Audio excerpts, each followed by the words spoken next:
The line between life and death is very thin. Imagine this. One moment you're chilling out on the lake with the boys, and the next minute, you find yourself being dragged away by the current and drowning. Here are NBA players that almost died.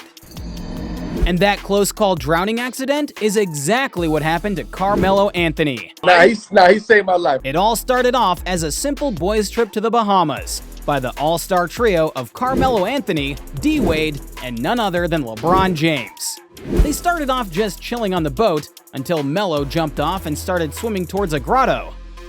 But when Melo looked back, he noticed the current was pushing him further and further away from the boat.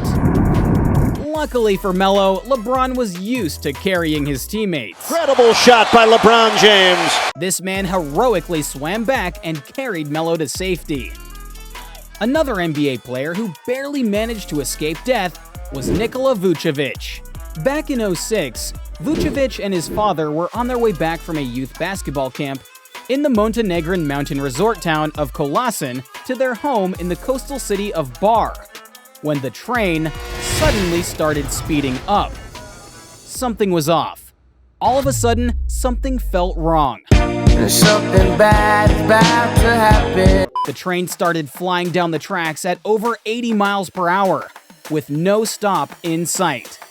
The brakes had failed, and hundreds of passengers' lives were at stake. Nikola woke up after being knocked unconscious to people screaming and the windows shattering.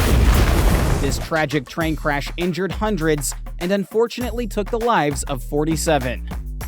Fortunately for Nikola, he was extremely lucky to escape with his life. This next NBA star also had an extremely close call. Back in '08, Damian Lillard was waiting for the bus after practice, when all of a sudden, he felt a presence behind him. 3 armed robbers tried to pull a quick one on Dame and tried to rob him. Dame ain't let him off easy though. He fought back 3v1 against his attackers. All of a sudden, one of them pulled out a loaded strap.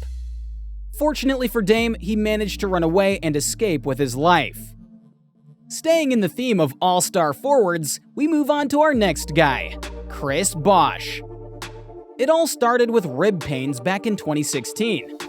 But due to the Heat's injury troubles, Bosh pushed through to the All-Star game. Bosh to the basket, took a hard hit. But for Bosh, the excruciating pains didn't go away. His wife immediately rushed him to the emergency room. That's when he found out the bad news. The doctors found blood clots in his lungs. I had these tubes sticking out my chest. I had them in my lungs. They were draining into this machine. And so I would have to walk every day. And I couldn't even probably make it 20 feet without being out of breath. Bosh should be thankful he listened to his wife, because this could have gone very wrong real quick. While Bosh's career was cut short, he was arguably at the end of his prime already. This next player's near-death experience was right in the middle of his prime. Oh, baby, what a play by Grant Hill! Being one of the biggest what-ifs of all time, Grant Hill could have done without injuries throughout his career. This one, though, almost took his life. Back in 2003, Hill was hit by a staph infection when doctors messed up a surgical procedure of his ankle. This knocked him out for the season. But even worse, at some point, doctors were even fearing for his life, as his fever reached over 100 degrees. Our guy eventually pulled through after more than half a year of antibiotics, and even managed to clinch his final All-Star appearance in 2005. Fortunately for Hill, his health was back on track, but his career slowly started to regress. First half of my career, things were kind of smooth sailing. And then the last half, was a struggle. This next dude has one of the craziest stories I have ever heard. The notorious Paul Peirce. And no, I'm not talking about the wheelchair situation. Celtic fans holding their breaths here in Boston. This is much scarier. Before the 2001 season, Paul Peirce was repeatedly shanked 11 times over some petty beef at a club. Being severely injured and on the verge of death, Many claimed that his career was over. It's over. I'm standing up. I didn't even know I was being stabbed. And so I look up. I got a jacket on. I look up, and my jacket is red, blood everywhere. I'm coming leaking down my face. I can really keep my eyes open.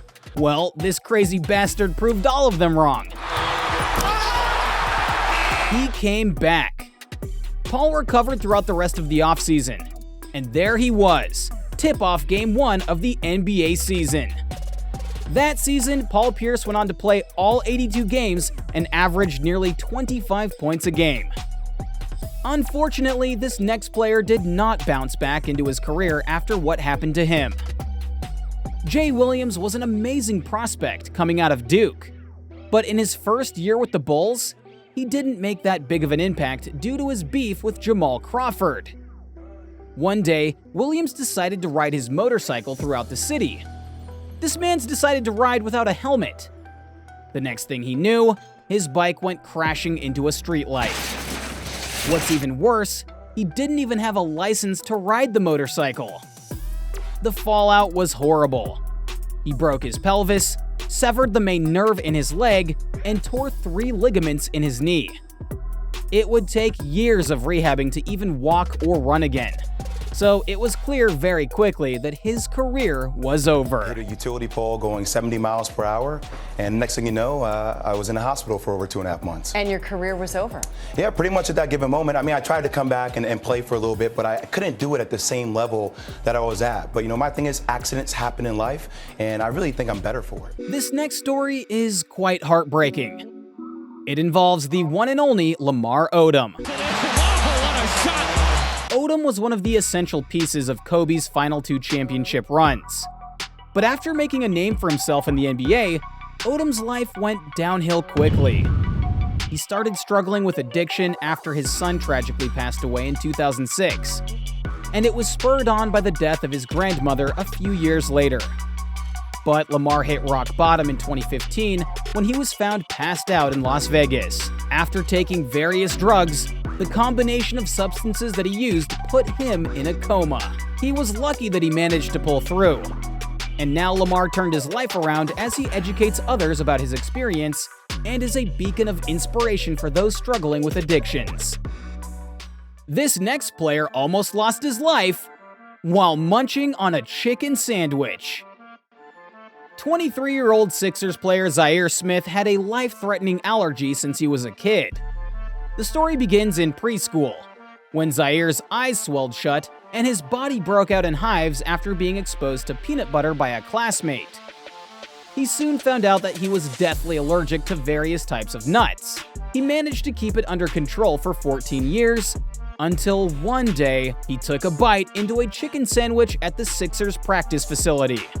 At first, he didn't feel nothing, but his life was about to turn upside down.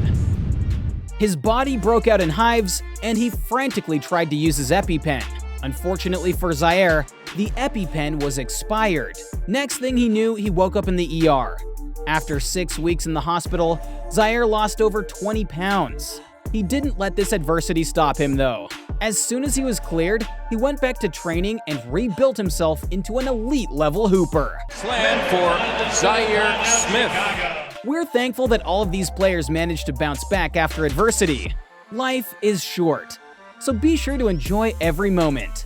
One day you could be in your prime hooping with the boys, and the next it could all be ripped away from you.